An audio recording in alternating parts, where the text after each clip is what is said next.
Video 852. My name is Kanji Coder, and we're speedrunning a code review. Let's go. So in Mouse Master, we have made modifications to Mouse Master Force Update. So if we scroll down here in this which mode section, if we are in the editor mode, we're doing the same code, but we've added a little section label around what this code is. And then we're going to cut and paste this code, paste it down here, and give it a section label of game mode knows about mouse. I've decided the game mode should also know where the mouse position is in terms of the pixel location and tile coordinates. So if we are in game mode, we're going to do the same exact logic, and OK is now true when we're in game mode, and we're no longer going to end up yelling at the user when we're in game mode and moving the mouse.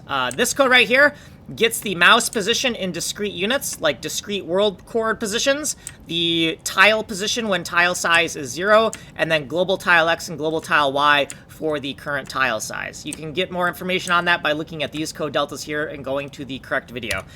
Down here in Mouse Master Click Drag Game, this is a new function for when we're clicking or dragging and the program is behaving as a game.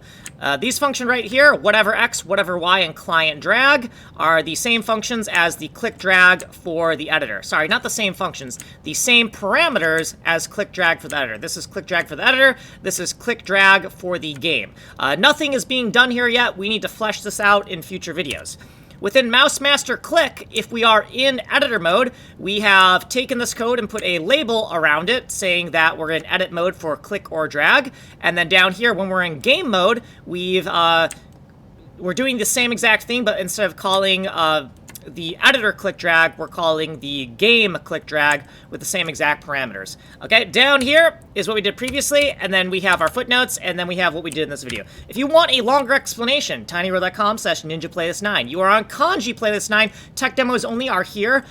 Source code, ways of getting a hold of me. My name is Kanji Coder. I'm making a game engine from complete scratch, documenting the entire process, and then once we're done with this engine and we've made a game, we're going to sell at least 1 million copies. Like, subscribe, and follow if you want to see how to make a game engine, or if you just want to see what's going to happen in the future. Like, subscribe, and follow. My name is Kanji Coder.